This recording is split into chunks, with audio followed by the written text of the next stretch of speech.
Welcome back to medical laboratory technologies videos. I hope कि आप सब लोग अच्छे होंगे, ठीक होंगे, सेफ़ होंगे। आज मैं आप लोगों के साथ जो लेक्चर शेयर करने जा रही हूँ वो है कि हम बायोकेमिस्ट्री के ग्राफ को कैसे रीड करते हैं। तो वो स्टार्ट करने से पहले मैं आपके साथ एक और इम्पॉर्टेंट चीज़ शेयर करूँगी, क्योंकि अभी जैसे आप सबको पता है कोविड सिचुएशन चल रही है। तो इस सूरत में प्लीज़ काम के दौरान अपनी सेफ़्टी का ध्यान आप लोगों ने सबसे पहले ख़ुद रखना है, क्योंकि हम लोगों की सेफ़्टी सबसे पहले हम लोगों के हाथ में है, फिर हम किसी और को ब्लेम कर सकते हैं। तो जो मशीन मैं यूज़ कर रही हूँ वो है कैम 200, और जो ग्राफ मैं आप लोगों के साथ शेयर कर रही हूँ वो एक बेसिक ग्राफ है और ऑलमोस्ट तमाम मशीन्स में उसी तरह का ग्राफ मौजूद होता है। तो स्टार्ट करते हैं। तो इस तरह इसकी ये मेन स्क्रीन है जिसमें हम ये मेथड लिस्ट है, यानी कौन कौन से टेस्ट जो हैं वो परफॉर्म किए जाते हैं बायोकेमिस्ट्री प्रोफाइल्स में, जैसे albumin, ALP, cholesterol, creatinine, GGT, glucose, OT, PT, SGOT, SGPT, एचबीए1सी, एचडीएल, एलडीएच या urea, uric acid, total protein. और बेसिकली जो है वो दो ही कंट्रोल्स यूज़ होते हैं, नॉर्मल और पैथोलॉजिकल, या नॉर्मल या एबनॉर्मल। लेकिन एचडीएल के केस में मोस्टली 3 कंट्रोल यूज़ होते हैं। लो, QC1 लो होगा, QC2 नॉर्मल होगा और QC3 जो है वो हाई होगा। अब दो चीज़ें हैं, रेफरेंस वैल्यू और कैलकुलेटेड वैल्यू। रेफरेंस वैल्यू यानी कि वो वैल्यू जो कि आपको किट के लिटरेचर से मिली है, और कैलकुलेटेड वैल्यू वो वैल्यू होगी जो मशीन कैलकुलेट करेगी, आप जो हम लोग रिजल्ट्स डेली रन करते हैं उसको कैलकुलेट करके। अब जो इम्पॉर्टेंट चीज़ है वो है वेस्ट गार्ड रूल्स, यानी कि वेस्ट गार्ड रूल्स ही जो है वो अप्लाई होंगे बायोकेमिस्ट्री कंट्रोल्स पे या इस ग्राफ पे, और जिससे हम जज करेंगे कि हम लोग का जो ग्राफ है वो आया कंट्रोल्स के मुताबिक भी है या नहीं है। तो वेस्ट गार्ड रूल्स को हम देखेंगे कि वो कैसे अप्लाई होते हैं और कौन कौन सी चीज़ें जो इम्पॉर्टेंट हैं इस ग्राफ को नोट करने में। तो ये सब कुछ हम देखेंगे।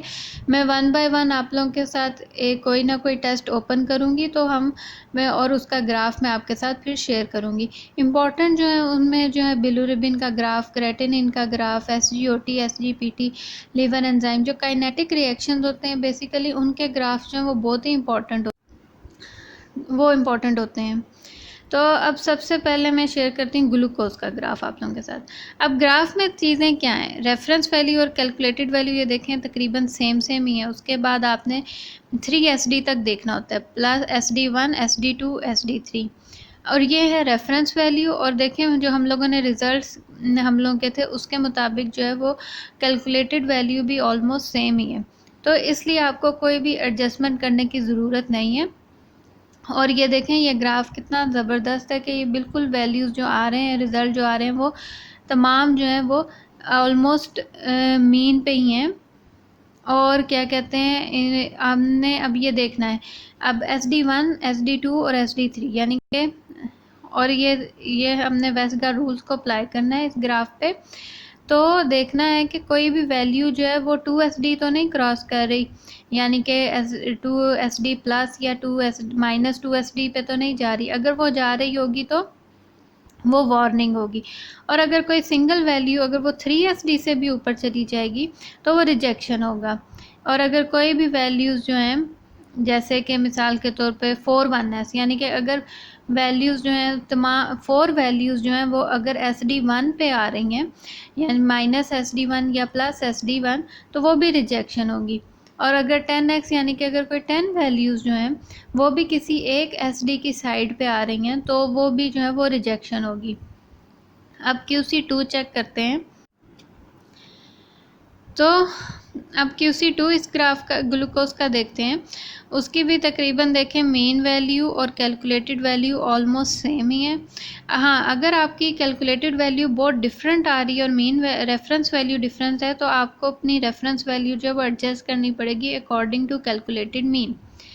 अब इस ग्राफ में भी देखें अगर आप, तो तमाम वैल्यू जो हैं वो ऑलमोस्ट रेफरेंस के पास हैं। और ये देखें ये एक वैल्यू जो है इसने SD1 प्लस SD1 जो है उससे थोड़ी सी अबव है, लेकिन कोई भी ऐसा वेस्ट गार्ड रूल नहीं है जो ये बताता हो कि ये हम लोगों का रिज़ल्ट जो है ये वैलिड नहीं है। तो इस हिसाब से ये रिज़ल्ट भी बिल्कुल वैलिड है। अगर क्योंकि ये सिर्फ और सिर्फ प्लस SD1 से थोड़ी सी ऊपर गई थी। अब नेक्स्ट जो मैं आप लोगों के साथ शेयर कर रही हूँ वो लिवर एंजाइम्स हैं, SGOT, उसका ग्राफ शेयर करने लगी हूँ। इसका भी ऑलमोस्ट रेफरेंस और मीन कैलकुलेट जो है वो तकरीबन सेम ही है।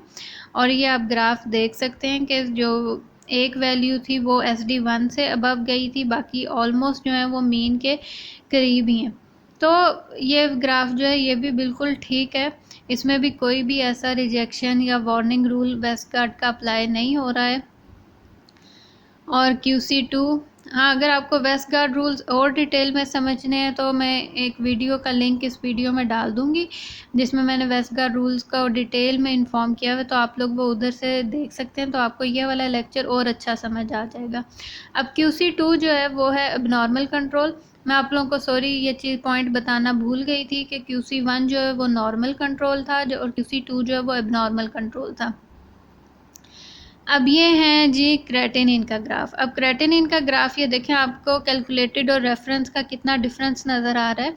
तो अब हर मशीन की सेटिंग डिफरेंट है। अब मैं इस मशीन के मुताबिक अब सबसे पहले अपने कैलकुलेटेड मीन को एडजस्ट करूँगी, यानी कि रेफरेंस मीन जो है वो मशीन में वो कैलकुलेटेड मीन डालूँगी। अब यानी कि कैलकुलेटेड मीन 3.7 है, यानी मेरी मशीन ने इस कंट्रोल का मीन जो निकाला है 3.7, तो मुझे अपना रेफरेंस मीन जो है वो भी एडजस्ट करना पड़ेगा। तो सबसे पहले मैं रेफरेंस मीन को एडजस्ट करूँगी, दोनों का, नॉर्मल और एबनॉर्मल का।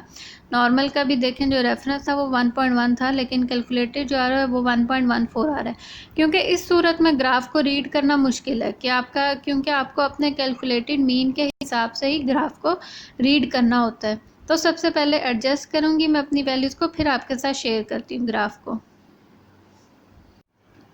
अब देखते हैं क्रेटिनिन का QC1 जो कि नॉर्मल कंट्रोल है वो, और अब देखते हैं ग्राफ के एडजस्ट करने के बाद ग्राफ की क्या पोजीशन है। अब देखें मैंने रेफरेंस और कैलकुलेटेड मीन को ऑलमोस्ट सेम किया है। तो अब हम देखते हैं, अब ये देखें, अब ये ऑलमोस्ट वैल्यूज़ जो हैं कुछ SD1 के पास माइनस SD के पास हैं, और बाद में जो आ रही हैं वो प्लस SD में आ रही हैं। लेकिन मेन पॉइंट क्या है, अब देखना है कि कोई 4 वैल्यूज़ तो ऐसी नहीं है जो कि लगातार जो है वो SD1 माइनस SD या प्लस SD से ऊपर है। तो ऐसी 4 वैल्यूज़ कंसेक्टिव कोई भी नहीं है जो कि लगातार आ रही हो। देखें कुछ वैल्यू, एक अगर फर्स्ट वैल्यू जो है वो माइनस SD1 से है तो अगली जो है वो मीन पे आई है।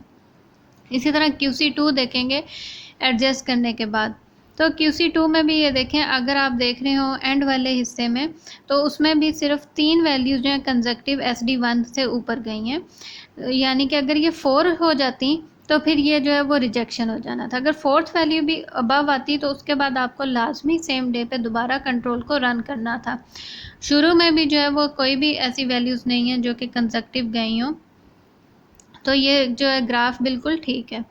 इसी तरह अब हम देखेंगे यूरिया का, और फिर मैं आपके साथ दूसरे को शेयर करती हूँ। अब देखते हैं यूरिया का ग्राफ QC1 और QC2। QC1 जो है वो ये है, यानी नॉर्मल कंट्रोल, ये आप देख सकते हैं ऑलमोस्ट ऑल वैल्यूज़ जो है मीन के पास है। एक वैल्यू जो है वो माइनस SD1 से प्लस SD1 पे गई थी, लेकिन कंट्रोल वेस्टगार्ड रूल में कोई ऐसा रूल नहीं है जो ये बताता हो कि हाँ, ये पॉइंट अब देखें। अब ये देखें, ये QC2 था पैथोलॉजिकल, इसमें अब देखें इधर तो मेंशन नहीं है, लेकिन एक वेस्टगार्ड रूल एक होता है कि 1 2s, यानी कि अगर कोई सिंगल वैल्यू प्लस 2s या माइनस 2s को से अबव जा रही है तो ये वार्निंग होगी। अब ये जो रूल है, ये 1 2s रूल इधर वेस्टगार्ड का अप्लाई हो रहा है, यानी कि ये वार्निंग है। अगर नेक्स्ट डे भी आपका सेम रिज़ल्ट आता है तो फिर इसका मतलब है रिजेक्शन हो जाएगी और आपको अपना कंट्रोल उसी टाइम पे रिपीट करना होगा। अब नेक्स्ट जो है वो आपके साथ मैं शेयर करती हूँ यूरिक एसिड का ग्राफ। ये है QC1। अब QC1 में ये देखें, अब आपको रूल अप्लाई हो रहा है 1 3s, यानी कि सिंगल वैल्यू प्लस 3SD से अबव गई है, तो ये रिजेक्शन है। इधर देखें ये 1 3s जो है वो रेड हुआ हुआ है, यानी कि इधर मशीन बता रही है कि ये वैल्यू जो आ रही है ये रिजेक्ट कर रही है, ये लास्ट वैल्यू 4.2। तो अब इस सूरत में ये जो अगर ये रिज़ल्ट आ रहा है रिजेक्शन बता रहा है, तो इस सूरत में ये रिज़ल्ट जो है वो बिल्कुल भी एक्सेप्टेबल नहीं है। तो इस सूरत में लाजमी जो है वो रिपीट करना होता है, क्योंकि हम लोग का ये रिज़ल्ट जो है वो रिजेक्ट हो गया मशीन के थ्रू।